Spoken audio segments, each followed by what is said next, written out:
Welcome one and all to the first annual Trojan Blade Awards here on YouTube. Some are calling this the biggest digital event of our generation, but honestly somehow that feels like an understatement. There quite simply is nothing as prestigious as winning an award with no physical trophy, no history, and absolutely zero reward that goes along with it. But here we are, it's December. It was a pretty fun season overall, up and down, and today we're going to be handing out awards for the players, and for some people in the content space, which is going to be very fun as well. I, of course, am your host, Gabe from the Trojan Blade, and these are the TV Awards 2025. Let's get into it. All right, first things first, we're going big with this one. We're going to start with the team MVP, and this year, the choice is obvious. Wide receiver, Makai Lemon.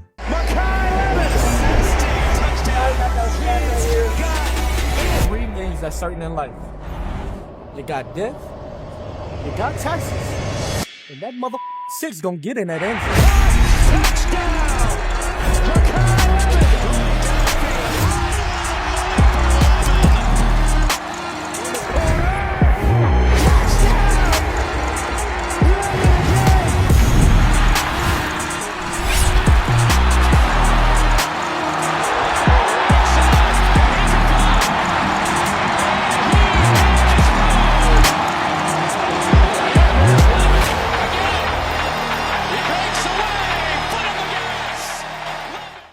Makai Lemon is not only the MVP for your USC Trojans, he might as well be the MVP for the entire country.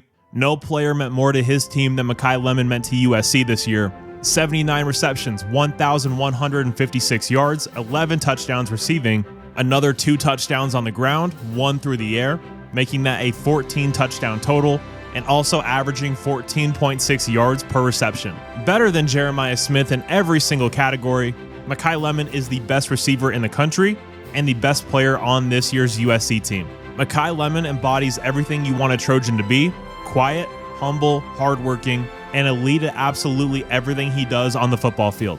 He's a local kid going to Los Alamitos High School, and he of course at one point was an Oklahoma commit, which is crazy to think about. He was going to go play for Lincoln Riley out there in Norman, but when Lincoln made the move over, Makai Lemon and Malachi Nelson followed. Makai stayed, he waited his turn, and it paid off big time with him becoming the best receiver in the sport of college football. If there's one thing we know about Makai, he's going to go criminally low in the NFL draft. He should be a top 10, 15 pick. He'll fall because he doesn't have the measurables, and whatever team drafts him is going to end up getting an all-pro receiver. And as the years go on, fans of other teams are going to say, how could my team have passed on this guy? Because NFL teams are stupid, that's why. Makai Lemon is obviously going to be your offensive player of the year as well. So shout out to Makai, one of my favorite Trojans of all time. Next up, let's move to the defense. And this year's defensive player of the year is safety Bishop Fitzgerald. Take it away by Bishop Fitzgerald. I got shot, but I never committed. I did it for, hey. I got shot, but I never committed. I did it for me, but it's more for yourself. I got that paper and turned to a villain. A house full of people, I'm still by myself. Hey, what you did, I'ma do what I do. Hey, I got speed, I'm on their way for that. Smoke big free, pay for that. Said her name and I'm lame for that. Bishop came to us by way of NC State, and man, he did not disappoint in his 1 year with the Trojans. 51 total tackles, 3 passes defensed, 1 sack, 5 picks, 1 defensive touchdown, an impact player any way you look at it. And the only disappointing thing about Bishop's season is I wish he never got hurt and was able to play more games. I genuinely missed watching him play when he wasn't out there. Bishop is a stud. He sees the game in a very, very special way. Smart player, instinctive player, a true center fielder, but he can also come up and hit. PFF's top graded safety in the entire country this year, and he deserved it. 90 overall defensive grade, 90.1 coverage grade, and an 80.2 tackling grade. A phenomenal year for Bishop Fitzgerald, and he is without a doubt your defensive player of the year. Now let's talk about the young guys. Your freshman of the year is walk-on running back King Miller.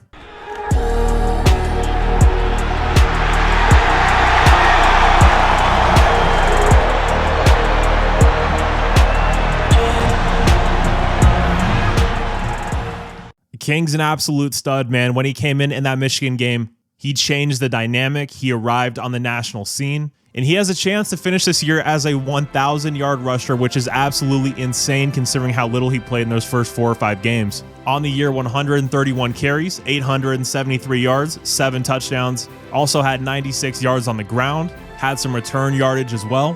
What can I say about King Miller that hasn't been said 1,000 times? The vision, the burst, the way he avoids taking negative plays, the way he always falls forward.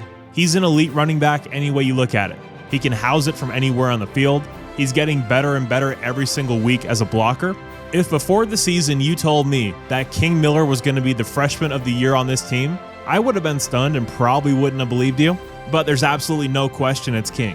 With the amount of injuries we had at the running back spot, King Miller saved us in a lot of ways. This was a very run-reliant offense this year, and King became the focus of that. When you think about some of the runs he had against Nebraska, some of the really tough runs he had against Oregon, this kid played his ass off this year and has no doubt already cemented himself as a fan favorite amongst USC fans. But if he continues to play like this and he stays around for a few more years, he has a chance to end up as one of the all-time most beloved Trojans in my opinion. Next up, let's talk about the most improved player of the year, and that's going to go to quarterback Jaden Mayava. He's at the bottom of the formation, and here he comes, getting through to speed up Mayava. It's a miss for Hubbard, and Mayava ruggedly in for the touchdown. Jaden's a guy I had a ton of questions about going into this year. I didn't think he was going to be the guy. I did not think he was capable of playing the way he did this year, and for that, I was 100% wrong, and I couldn't be more thrilled about it. Jaden was awesome this year. 66% completion percentage, 3,431 yards, 23 touchdowns through the air, 6 on the ground, and a 91.2 QBR. A big year for number 14. When he's calm and in rhythm and has even a little bit of time, he's one of the purest throwers of the football in the entire country. He can place it in a bucket from 40 yards out. And when he finally added that dimension of running the football and being physical, it opened up everything for this offense and made moving the ball a lot easier. Jaden's a guy I really hope comes back next year. His veteran leadership, his ability to throw the football, to control this offense, I think it would be super helpful to have that next year with our crazy schedule. And when you just look at the Jaden Mayava who played at UNLV, at the Jaden Mayava who played those last 4 games last year, and then you compare him to what we saw this year, it is night and day. He is not even close to being the same player. His process, the way he reads the game, the way he plays from within the pocket, and he will bail if it gets too hairy, but he's always looking to throw. And man, I don't know how he does it, but this guy gets out of so many sacks. It's incredible. He's big, he's strong, he's mobile, he's got a big arm. I think NFL teams are going to love him. So I would not at all be surprised if he does declare for the draft, but I hope he comes back. And there is no doubt in my mind that he is this year's most improved player. Next up here, we have the Trojan Award. And what the Trojan Award is, it's the guy that plays like a Trojan every single snap, regardless of situation, regardless of how well he's actually playing on the field, regardless of anything. He's going full bore the entire game, doesn't back down from a challenge, plays physical football, and that you can just tell loves and values being a USC Trojan. Because as fans, we all know what that means. It's inside of us. It's a part of our everyday lives. Some of these guys that cycle through here, it's just a pit stop. They'll be here for 1 year, they'll bounce, and it doesn't mean that much to them. But when you get a guy that comes in and he already bleeds cardinal and gold, that's something special. That's something to be recognized. And that's why this year's winner of the Trojan Award is cornerback DeCarlos Nicholson.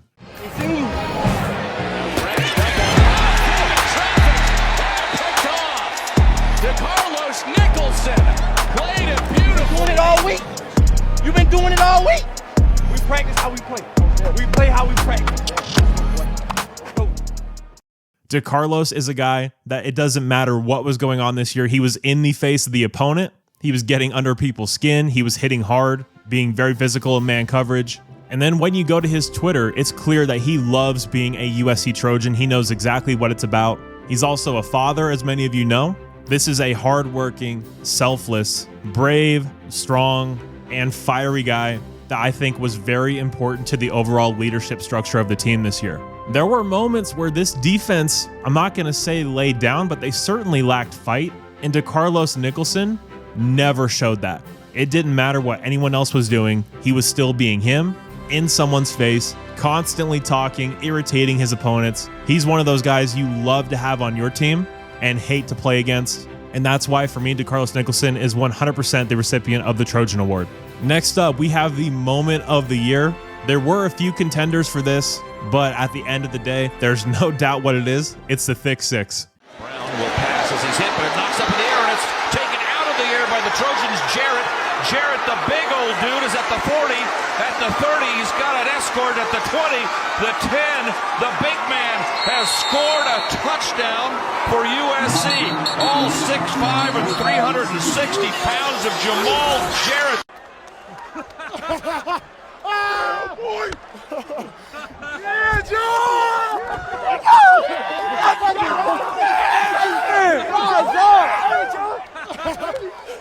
Let's go!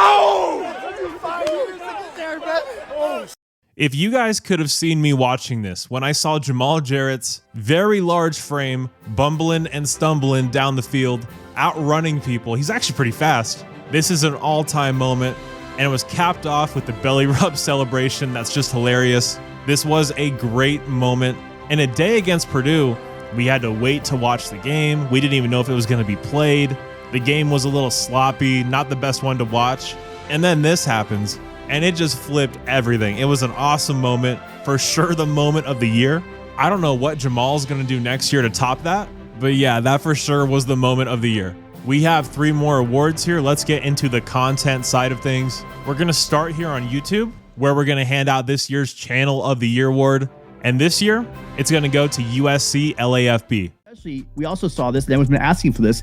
Jaden took it in his own hands or his own legs, or however you want to look at it. He started running. I think he rushed for like over 65 yards in this game as well. So Jaden on design run plays, he was keeping those linebackers and those ends from crashing down. He was keeping them honest, was opening up the running game for Miller. So Ryan, Madman, Tim, they do an elite job over there, and they are growing at a rapid pace. Up over 1,000 subs since the beginning of the season, and there's something for everybody on this channel. Whether you want more short form videos and just discussions, Ryan Dyrud covering recruiting, all the latest breaking news involving the transfer portal or anything going on within the USC program, you have that.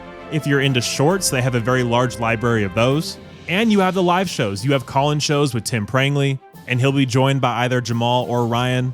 It truly is a channel for everybody, and they're there covering the games. So they have press conferences. They have everything you could possibly need on this channel. So make sure you're going over to subscribe. And yeah, no doubt the Channel of the Year. Next up, we have the USC Podcast of the Year award. And again, this one's pretty easy. It's going to go to Raina Troy. The Pac-12 isn't ready for the physicality of the Big Ten. Well, maybe the Big Ten's not ready for the physicality of the Pac-12. Like, I think that there's this narrative that, you know, USC isn't physically up to the task. And in this game against what I think most people would acknowledge is one of the most physical teams in the Big Ten. Not the country, yeah. If not the country, USC out-physicaled them. Michael and Alicia have been doing this for a minute. I remember being in high school. I should have been in class, but I was actually out in the student parking lot in my car, listening to their podcasts, thinking to myself, man, it would be cool to talk about USC for a living. Fast forward to now, and here I am. So massive inspiration for me, whether you're talking about graphics, audio quality, analysis, debate. No one touches Reign of Troy when it comes to any of that stuff. This is the best USC podcast out there. If you aren't already listening, what are you doing? Do you live under a rock? Go and subscribe to them on YouTube and check them out everywhere you get your podcasts. Alicia is famous for her rants when things go wrong, but if you listen to their pod on a weekly basis, you'll know just how talented she truly is. The only flaws about them is Michael's a Chelsea fan and Alicia's a Liverpool fan, which, Alicia, if you're listening to this, I would say that I feel bad for you with what's going on with the whole Mo Salah thing, but then I'd be lying. So check out Reign of Troy. It truly is the best USC podcast out there. And lastly, to finish up, we have the X User of the Year, aka Twitter. Ton of choices with this one, but I have to go with the graphic god himself, Will from Founders Edits. If you guys are on USC Twitter or Instagram, you know all about Founders Edits, the best edits in the game, the best graphics. Will kills it with the graphics every single year, but I really think that this year was his best palette of work. We've been friends for a long time. He actually designed the Trojan Blade sword logo, so me and him were talking back in the G Greens days, which, yeah, long time ago. But yeah, Will's awesome. He's also a lunatic that climbs mountains, as you can see on your screen here. But yeah, he's awesome. You won't meet one person that has a bad word to say about Will. He also has an outdoor survival YouTube channel called Backcountry Benny, link down below in the description. He's starting to blow up, getting some really big views on his videos. So if you do want to help support a great Trojan, click that link, hit subscribe. He does a great job over there as well. Well, guys, that does conclude the first annual Trojan Blade Awards. This is something I want to do annually. Hopefully it'll continue to grow and grow, can get some actual trophies, send them to people, turn this into a way over the top, super dramatic thing that I totally love. So yeah, if you guys did happen to enjoy it, please do leave a like and subscribe to the channel if you haven't already. Really appreciate all of you guys. You're all awesome. And as always, take care and fight on.